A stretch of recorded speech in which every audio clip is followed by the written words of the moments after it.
A lot of people get wrong about productivity and goal setting, in my opinion. It is that even just mental overcommitment to goals or projects that leads to a lot of overwhelm, that can lead to a lot of context and task switching, instead of focusing on what is the one thing that I have to make sure that I get done this week? What is the one most important thing, like that lead domino that I can topple over? And so the most productive week ever comes down to this acronym that I have called the GAP. So it's the GAP method. And GAP stands for goals, actions, and protection.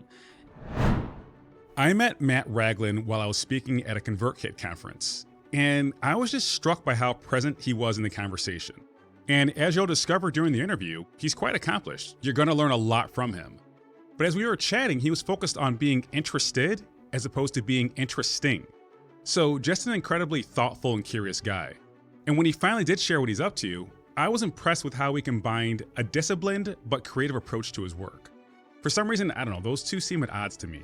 But he was able to find an integration that leads him to being ultra productive, but also being a world-class content creator. This is the Launch Your Business podcast, because we know starting a business is challenging, but it doesn't have to be confusing. Each week, we'll give you the tactical advice and the necessary tools to scale your business without feeling burnt out. I'm Terry Rice, business development consultant and staff writer here at Entrepreneur Magazine. Let's dive in. Matt is the managing director of Good People Digital, an agency that works with companies to create human-focused brands and web experiences that help them connect with their customers. Outside of that, his work is focused on the intersection of productivity and the creator economy.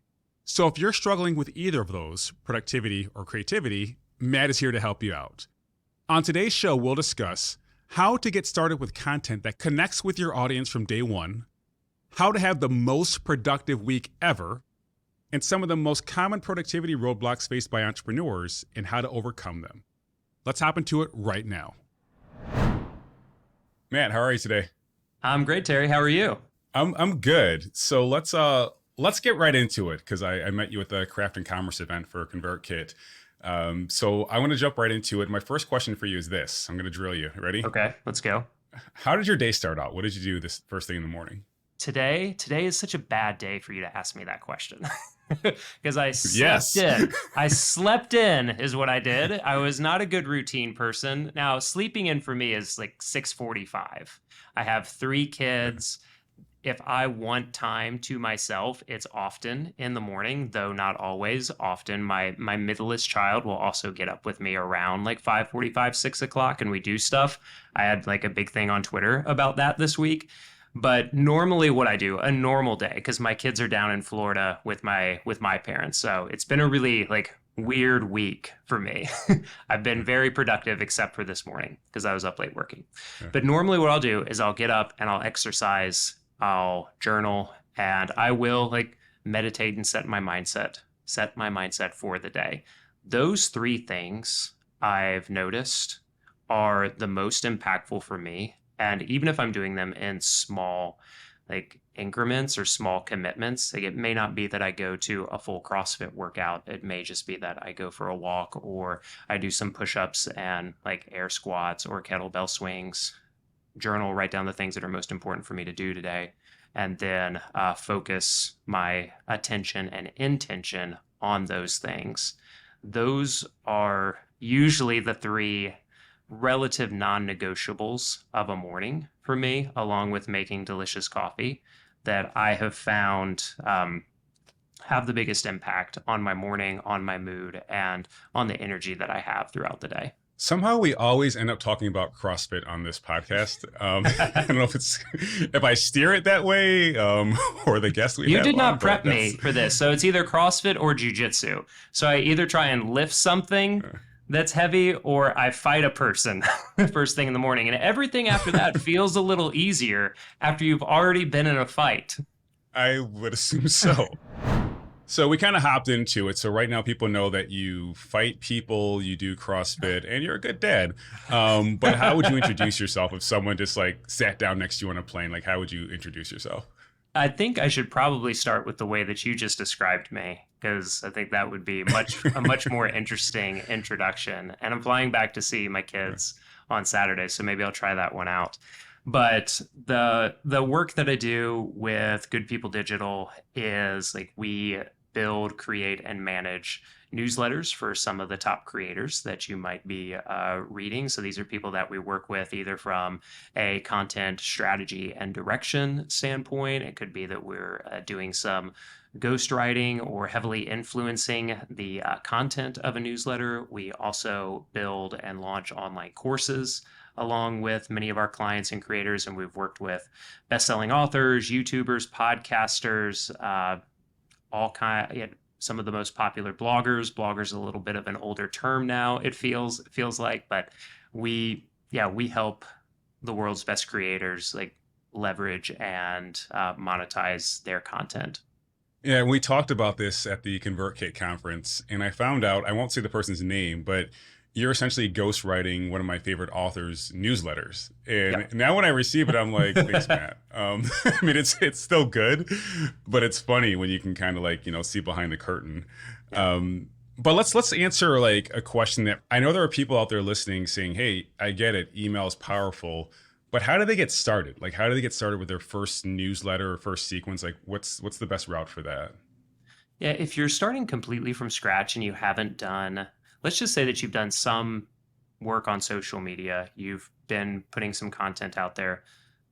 What I would recommend for like getting started relatively from scratch is to look at it and say, what are the posts that I've made in the past that get the most engagement or that I believe are the most important? Asking yourself those two questions is a great place to get started. And also knowing that what you might write, we've all had the experience of writing the tweet, the LinkedIn post, filming the video and being like, this is important, this is what matters, this should do really well, and then it doesn't. And that's in some ways like that's frustrating, but if you know it's important, then you should keep saying it. Maybe you just need to say it in a different way, or maybe something that you thought was going to do well as a YouTube video will do better as a newsletter, and vice versa. So asking yourself what has been the most popular, what's the most important. The other two things that you can ask are, number one, what is the thing that people often ask me about in regards to my work or specific area of interest? And when you can start just like literally spend each newsletter answering just one question. And then the follow-up to that is whether it's on social or through replies on your newsletter. If you're new at this, ask for a reply at the end of each newsletter. Answer those questions then as future newsletters. So those four pieces, that's how I started my YouTube channel, is I was just talking about things in productivity. I was talking about things in like working at a startup at ConvertKit at the time. And one of the videos that I did that year, I made 60 videos that year. And the one that did the best was like, here's how I plan my week in a bullet journal. And I did that in like August.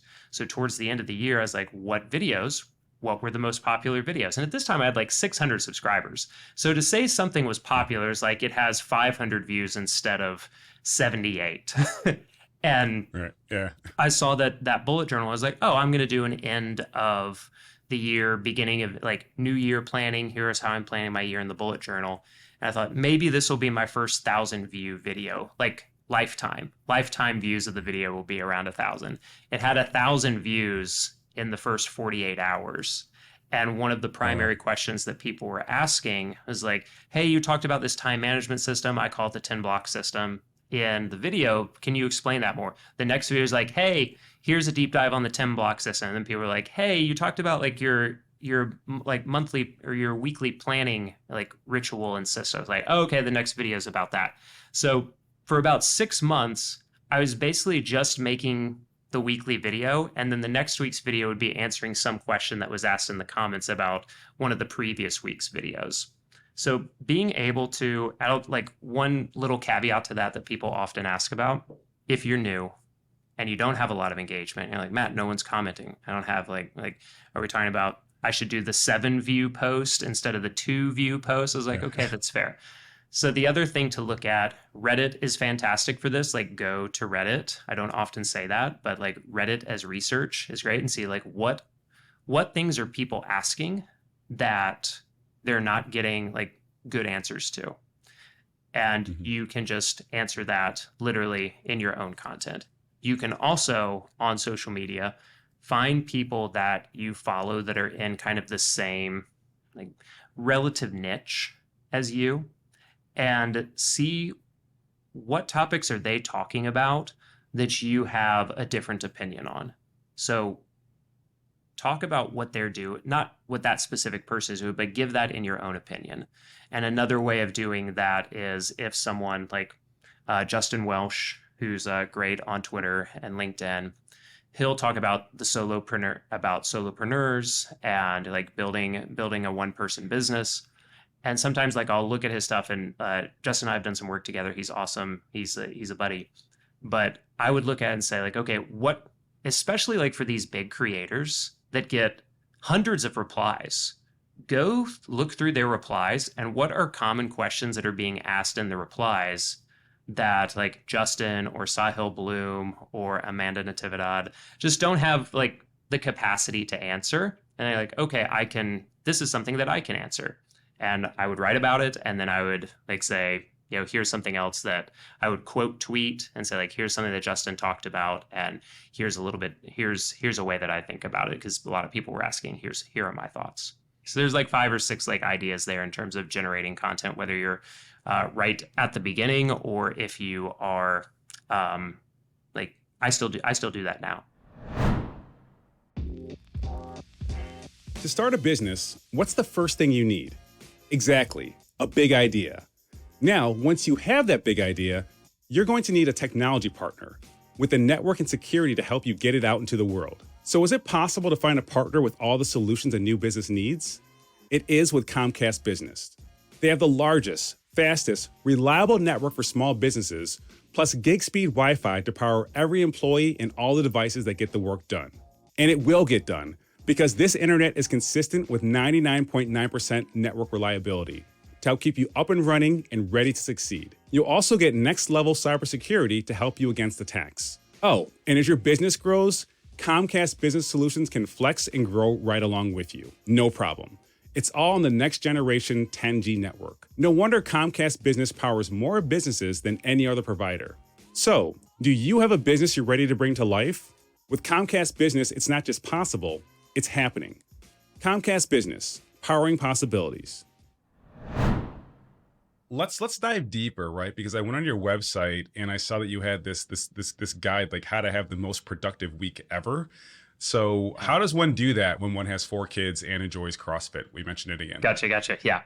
So what a lot of people get wrong about productivity and goal setting, in my opinion, it is that even just mental overcommitment to goals or projects that leads to a lot of overwhelm, that can lead to a lot of context and task switching, instead of focusing on what is to call to one of my favorite books from about 10-ish years ago. I'm not quite sure when it came out, but The One Thing by Gary Keller and Jay Papasan. Yep.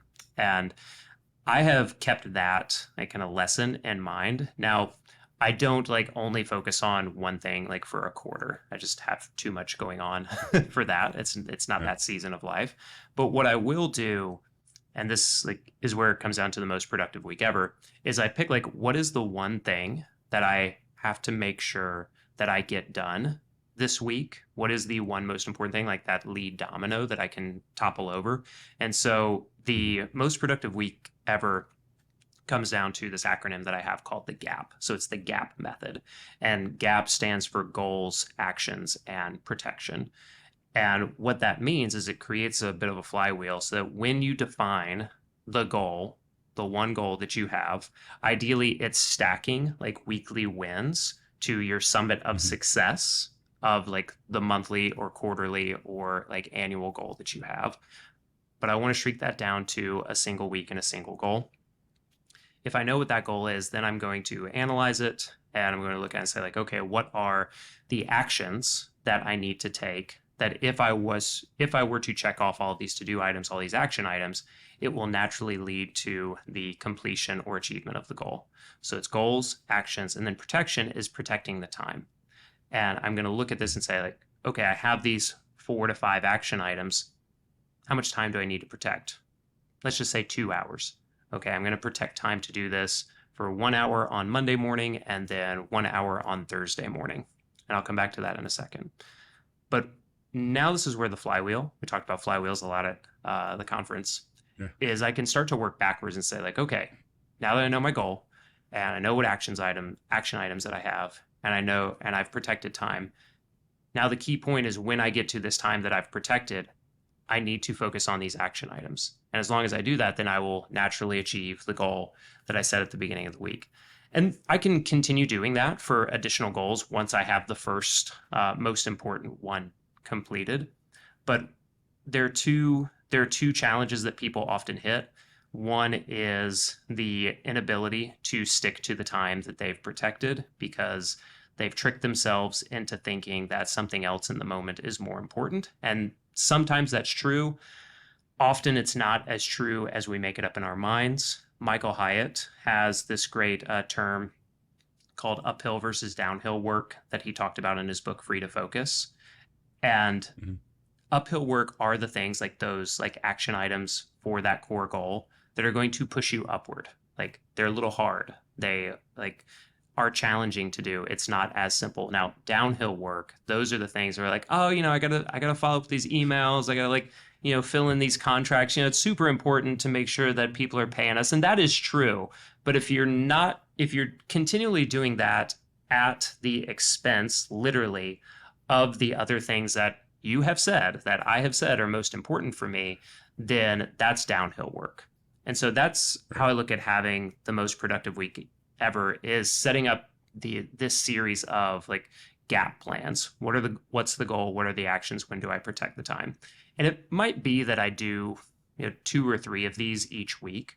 But the other thing that people often have trouble with when it comes to especially like weekly or monthly productivity is they underestimate the amount of time that they have committed to recurring tasks in their life and work. And this is most often found in like meetings and paperwork and email. And again, like those things often will all keep a business running, especially one that is more than just a solopreneur. But Terry, I already told you that like I didn't have my kids with me this week. I was like, I'm going to have so much done. I'm going to go to CrossFit and jiu-jitsu every day and work 10 hours and be able to sleep a full night. This is going to be great. And instead, I had 30 meetings this week. And which is exceptional even for me. But I was just like, I feel like I've been on a lot of meetings. I was like, and I'm going to write a bunch of newsletters. I'm going to get started on my novel. Not really, but it's like I had that kind of energy at the beginning of the week. But if I had looked at it, if I had taken my own advice, I was just too excited. But if I had taken my own advice, and I have added some meetings, but I looked at it and said, wow, you've got like 20 meetings on the calendar. And then you're going to have to follow up on those, and you're going to have to write some contracts for those.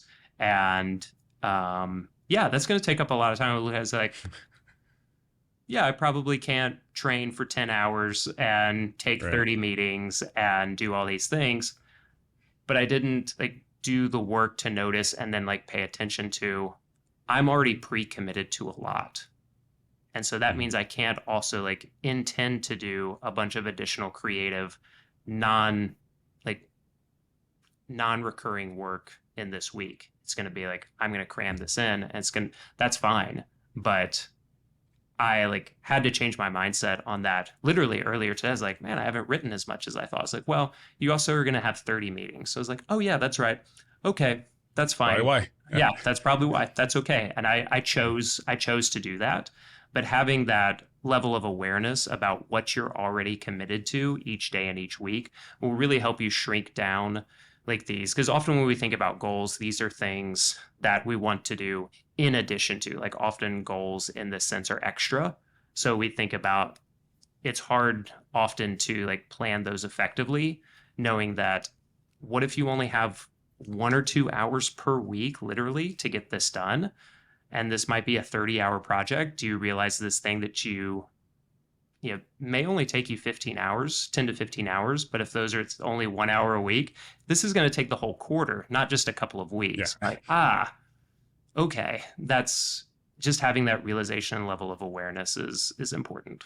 Yeah, it's awareness, and I think sometimes it's the difference between focusing and filtering. And I'll explain it from my definition. Yeah, please. Filtering, there's certain things you just don't do. Like I don't work with certain industries, I don't do certain work. So if that comes your way, you're like, yeah, no thanks. Like that's not something I do ever. Focusing is harder because there are often distractions that are disguised as opportunities. Someone saying, hey, come speak at this event in Florida. We're going to pay you $1,000, but it's going to be great for your branding. So it's revenue generating, but you're like, wait a second, I had goals for this week and that wasn't on the list. And if that goal, to your point, ladders up to bigger goals, down the road, right, now you're getting thrown off. So I think, filtering is easy. Like I don't even do that stuff. Focusing is like, oh man, do I want to do that or not? No, I got to stay focused and got to stay committed. But that's where I run into challenges sometimes. So I'm saying it out loud to hold myself accountable. Evolving education for a changing world. Expand your career opportunities and earn an MBA from University of Cincinnati Online, Lindner College of Business. Designed for busy professionals, the UC Online MBA is flexible, personalized, and supports students from application all the way through graduation. UC Online provides student success coordinators who understand the demands of a busy life.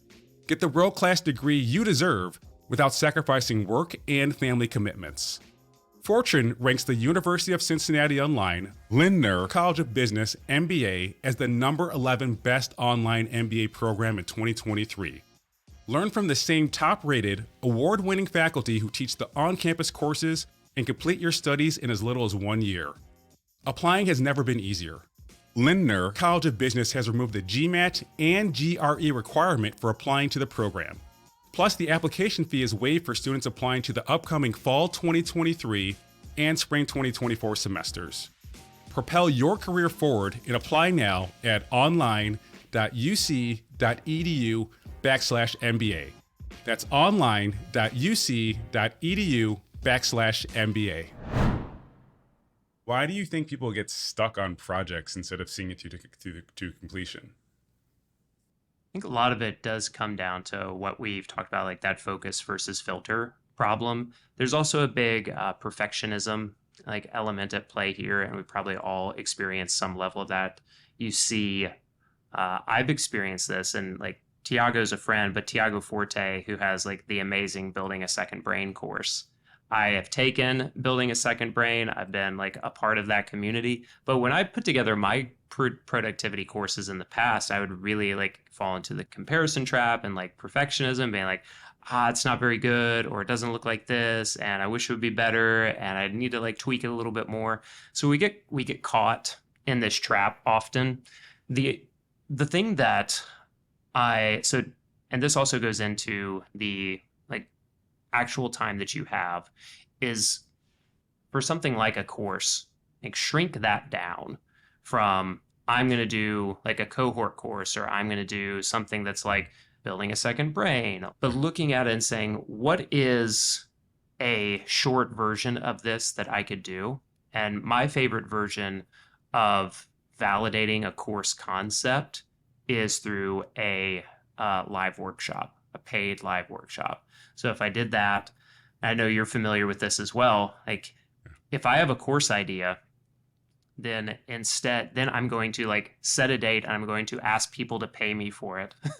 And if people will pay, money is a much better motivator, and be oh, I'm just going to see how this goes. Because I bet everyone listening, if you say, I'm going to do a live workshop, it's $47, $97, $197. It's 2 hours. It's going to be the second week of September, and you get people to pay for it. You're going to do it.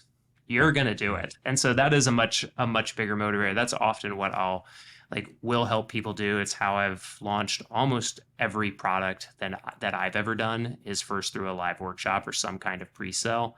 So that's a little bit of a pivot from, I think, what you asked, but having that way to test and validate the concept in a smaller way, because that will also help keep you from this feeling or experience of like building it up too big in your mind. Let's stay with that though, because what I often recommend is if you have a new course or a new speaking topic, workshop, whatever it is, I suggest giving it away for free. And my argument is if someone does not want it for free, they damn sure aren't going to pay for it. But am I incorrect in that because it's free making the information seem less valuable? Or because I'm thinking of someone right now who's listening, they're like, dude, I have no brand, I have no following. How am I gonna get someone to give me like $49 to hear me speak? Sure. I'm thinking of doing it free. So what would you say to that person? You're right for a person like that. Like I would give as much away for free as I possibly could. Unless you have, the only caveat to that is like, if you have a really clear established expertise in your given field, like you're already a certified trainer, or you have like certain like certifications or a wealth of experience in something corporate related, then those are monetizable, demonstrable skills that people will pay for.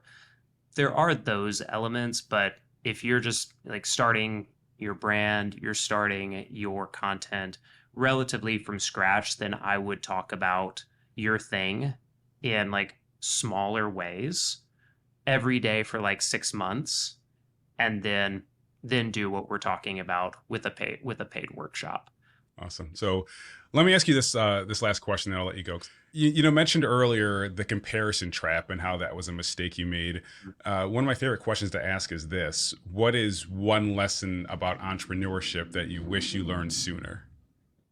The comparison trap is a big one that is really hard to avoid, but I wish that I had been able to internalize that lesson sooner, to realize that I have something unique and specific that I'm going to help people with, that I can compete in, like my own blue ocean based on like the things that I have done and the way that I can help people. But it is still hard. The other piece of that is like something I heard the author John Acuff say once, that you can't compare your beginning to someone else's middle, or your middle to someone else's like relative end, because we just don't know like the back and forth of like how people got to where they were. And the reason that I like John saying that is he always shares, he's like, when I first started my speaking career, he has this picture of him sitting, like he had a speaking engagement and no one came, except for like one friend came and took a picture of him like with no one there. And now he speaks to like, these huge, like, huge auditoriums of people. Matt, it's been great having you on. I do appreciate it, but where can people learn more about you and your programs? What's the best way to keep in touch with you? Yeah, you can find me on Twitter and LinkedIn at Matt Ragland. And then you can also go to my website at mattragland.com. And if you want to know more about our newsletter services, go to yourweekly.email, and that will tell you everything you need to know about how we can run a newsletter on your behalf. And that's our show for today. Again, you can learn more about Matt by visiting mattragland.com and following him on social media at Matt Ragland. And by the way, if you're not already subscribed to my email list, you can do so at terryrice.co/money. And when you do, you'll also get my free guide that helps you identify and remove revenue roadblocks. Thanks again for listening, and I'll catch up with you next time. Apply what you've learned on today's show. You'll find the show notes and more resources at terryrice.co/podcast. Again, that's terryrice.co/podcast. And the best way to support this podcast is by subscribing, telling a friend, and leaving a review. Also, you can get more tips by following me on Instagram at @itsterryrice, or follow me on LinkedIn. This episode was produced by Josh Wilcox of Brooklyn Podcasting Studio and edited by Dan Lardy. Special thanks to my wife, Dominique, for keeping our kids relatively quiet as I recorded. Thanks again for listening. I'll see you next time.